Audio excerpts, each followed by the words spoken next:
Hey everyone, welcome back to Previously Recorded. I know it has been some time since our last episode dropped, and so I'm dropping this little mini episode right here that's pulled from our episode that is coming out shortly. It's about like a 15 minute tangent about Guardians 3. Not really spoilers whatsoever, but if you haven't seen the movie, you might not want to listen if you're like me who likes to go in blind. But it kind of takes away from the topic at hand. And just to kind of keep that episode shorter, I'm going to put it in here and just give you a little something because it's been some time since our last episode. And I hope you enjoy, and you'll get our new episode very shortly. See you then. Enjoy. How are you doing, Patty Boy? 3 unqualified morons and microphones. This is the Previously Recorded podcast. In traditional previously recorded fashion, Guardians of the Galaxy Volume 3 has come out since we've last, whatever. We've all seen it. Quick thoughts, if you want to share, because usually what we talk about. Love. Okay, great. I think Marvel's been needing a movie to be this good for a while now because Phase 4 bring it back to life. Phase 4, except for the shows, has been not great, Yeah. and I think it really needed it. And Phase 5 started with Quantumania, which you haven't seen we're in yet. Phase 5 now, that's right. Yeah, which feels weird. Like, this should have ended Phase 4. Like, I feel like it would have fit that. It's Yeah. a good fit. And Yeah, piece. yeah. And But- there's No, nothing- I was a big fan of that movie. It's been Rocket's story all along. Yep. Love Rocket. He's my favorite Guardian. Go see it. Yeah, definitely go see it. Bob? What I was awake for, I liked. That's right. You, like, really haven't... I forgot that you fell asleep. Well, for the can first you- time. I have to see it again. So I didn't fall asleep because the movie was boring. Do I it. fell Yeah, asleep give us a 'cause I had- play-by-play of your weekend leading up to this movie because it was bananas. Yeah, so Friday I had I coached a softball game. It gets rained out right before the game starts. I go to the lacrosse game because it's senior night, and I was supposed to go. The softball game was actually like a rain out to begin with, so that was like so. I'm basically at school from 6:30 till probably like 6:30 for that, and then I go to Shanks' house with RP. Actually, we watched the Sixers game. It was Cinco de Mayo. Ate some Taco Bell tacos. Woke up the next morning at like 6:30, maybe 7. Had to go to the flower shop, get flowers, then go to a graduation for CCP that was 3 hours long. Then I drove up the mountains and watched the Kentucky Derby with my friends up there. Hung out that night, drank there, and then woke up the next morning at like 6. Drove back from the mountains so that I could play softball. And then after softball, went to see Guardians. And basically, the time as soon as I sat Surprised down, you made it up alive. Nick was in the car. I don't know that I should have been driving. I'm not gonna lie. We haven't discussed it. I don't really want to, but yeah, it was sketchy. It was hairy for a little bit. Yeah. So as soon as I sat down, it was like even during the previews, I was trying to take a nap during the previews so that I wouldn't fall asleep, and I just couldn't keep my eyes open. So it was enough. I could follow the movie. Like I was like in and out. It's not like I just like passed out for an hour. Yeah. I was like in and out, but I need to see it again so that I can kind of like get the full thing. It's- But what I probably what I said the first hour I was probably in and out of. Yeah. Even not going through that whole weekend you went through, just trying to stay awake in those recliner chairs is tough. When it's actually properly air controlled. But like the Chamonix's been awful lately. I've been sweating Yeah, my it was ass hot. off. It was hot, dude. What about you, Nick? Really enjoyed it. I could say from the drive up that Bob's playlist in his car rival James Gunn's movie soundtracks. Oh wow! Let's go. Oh, and just man knows how to pick the mood for everyone. Saboteur. When we got in the car to go to Sweet Lucy's today, Daft Punk, Harder, Stronger, Faster. That was Wow. a See- barbecue song. The thing I love about Bob's podcast is that they jump from genre to genre, and you never know what's coming next. There's but a guy- it flows. There's a guy I work with who came in my classroom the one day, and it was like probably like a Pitch Perfect song, and then like Biggie, and he's like, "You listen to a lot of shit, From man." from Biggie to the Vecna Yeah. Boys. Yeah, we weren't playing Beano, no Vanga Boys. I loved it. I thought it was great. I echo Shane's words that the MCU needed it. Yeah. People need to be reminded that it's more that they have the ability to tell an emotional story that is not just CGI junk on screen. And I'm I not thought it was. ashamed to say that I shed a tear either. I've seen it. By that point, Dude, I saw it 3 times. How and- did Disney let him go that dark? I don't understand. Because this is what it should be. That man. fucking bunny was terrifying. It was, but like that's the story, you know. And If it what- was people, nobody would bat an eye. maybe the most. I mean, that's basically Nebula. Yeah. Yeah, true.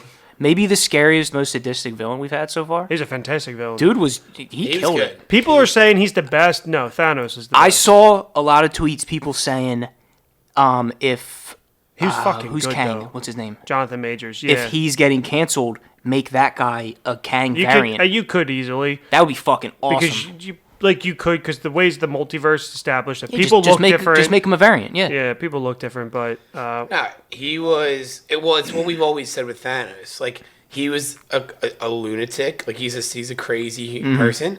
But if you you understand his rationale. You understand what he wants to do and why he wants to do it. I think he I was understand it. He's still nuts. That's what I'm saying. It's the same with Yeah. Thanos, but like it's this idea like He was like when more- it's not Thanos- a villain is not just a villain because like they're just Yeah. a bad guy to be bad. Like he was trying to accomplish something. Thanos, I could kind of side with a little bit. I'm like, yeah, could there is understand. too many people, and people are living, they're suffering. But this guy, I'm like, this guy's just fucking Yeah. insane. Yeah, I couldn't He agree just with. Yeah. wanted- No, we've had this conversation He wanted before, perfection. but Thanos, like you can rationalize that with His argument makes sense. The what the Yeah, hell's his name? his argument doesn't make What the hell's sense. his name? The guy. I'm blanking with the bad guy. The High the high evolutionary. I don't.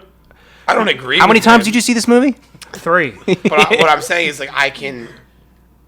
He's a very They good villain. explain why he is the way he is, Incredibly hateable. and a lot of the times I feel like Asshole. you don't get that. He did a fantastic job. He was too. fantastic. He was great Peacemaker too. Yeah, So he looking was. forward to That's, that. I was trying to figure out what else Yeah, he was he's- from. he's That's the- what That's was he. Peacemaker. James Gunn asked him on the set to be in Guardians. I thought Were it was you there for that? Yeah, I was invited. Hot scoop. He's in John Wick. But Yeah, he's a great He actor. was in that. Yeah, I thought it was beautiful. I thought it was emotional storytelling, compelling. I thought it was the most comic accurate Guardians because like when the mission itself, the way that Peter Quill and Rocket's always kind of acted that way as a semi-leader, but Isn't Peter supposed to be like an alcoholic, like no, not bumbling around? Not really. No, not he's like making it a joke? He's more like before they reboot it in the comics to make it more along with the movies. Even like Bendis wrote it, and it's the best run. I like Abnett and Lansing's run, which is what really brought the Guardians back after Annihilation. But this one felt like Star-Lord was like a war commander. Like he was like not a womanizer, not like he was like straight laced, like kind of like Cap, but like not as good as Cap, if that makes sense. So seeing like him actually kind of run point and like them being like they were pretty serious. Like they did I was the gonna say goofy. being more serious, not like. Yeah. Yeah, and like I love the goofy. I feel like any of the goofy stuff was Drax and. Yeah, which and I thought But that was great. That's the thing with James Gunn. He knows how to make a good movie when put comedy in it, where it's not like Love and Thunder, where they're just forcing a joke every Yeah. 5 seconds. Yeah. That's what I hated about Love and Thunder is that they were trying too hard to I make felt jokes. that way about the new Suicide Squad sometimes too, though, and that was I James think Gunn. I felt that with Volume 2 of Guardians of the Galaxy. I think he learned his lesson there. Yeah. that, like, Yeah, a lot of people did say that. tried too one or much. two bits too much. And Not as that bad movie- as Thor: Love and Thunder. Oh, Thor: Love and Thunder Yeah, was. which that's Everything a whole, was a bit. That's a whole other podcast. But yeah, it just to me felt more comic accurate. The mission itself felt self-contained. Felt it wasn't world-ending stakes. Like even though it, spoiler alert, our world blows up, it just felt contained. Like I just really liked that about it. And then everybody got their time to shine. And I know that was a point of the holiday special.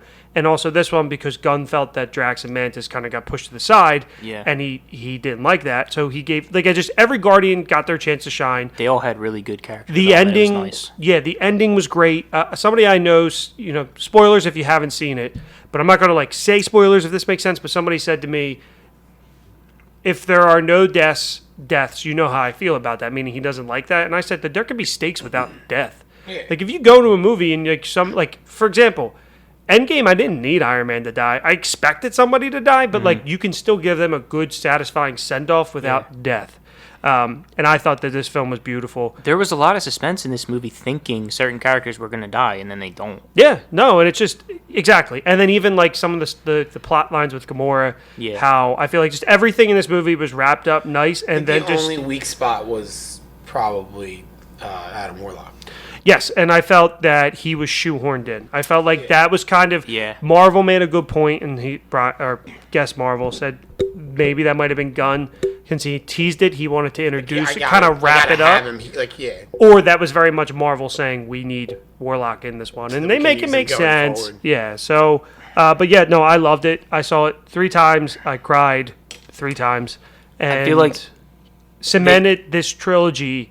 I'm not gonna say it's the best trilogy. That's a podcast topic in itself.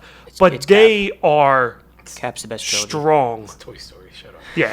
in the MCU. In the MCU. Cap. We've had that conversation, and I think we all agree that Toy Story was the best. Toy trilogy. Story It's is not the a best trilogy anymore. Doesn't Yeah, count. but 4 doesn't count because 4 stinks. 4 doesn't stink. Four has does. Keanu Reeves in it. It I cannot don't stink. remember 4 that much, but it doesn't stink. It does. Now the It was podcast unnecessary. topic. Very unnecessary. But you have the trilogies of, We're not Iron talking Man. about Mission Impossible. Let's talk about Toy Yeah, yeah. Story right now. Well, we're talking about another trilogy. Anyway, I thought it was beautiful. I thought it was great. That's exactly what Marvel needed. I hope we get more of this. And as my favorite movie, it's not better than the first one, which is my favorite movie ever. Yeah. It's really damn good. It's really, really good. And it's what you want out of just compelling storytelling. Mm-hmm. Like, it really is. So I think it was great. But we are here to talk about a trilogy. One last thought. Makes me really excited for DC coming up. Yes, because absolutely. James Gunn is like the Kevin Feige of DC now. Yeah, and to talk about the humor and the sincereness. Yeah. Like anytime there was a really dark moment, there was about a minute or two later, there was a joke to kind of bring the mood back up. And With the DC's really lacking right now. that's what DC needs. And I they think they go dark and they followed up with more dark. yeah, I also thought the cinematography was good, like the way everything looked in the film too. People have been really shitting on Marvel CGI. Film Twitter is so fun. This really has rocked film Twitter. This movie has rocked film Twitter.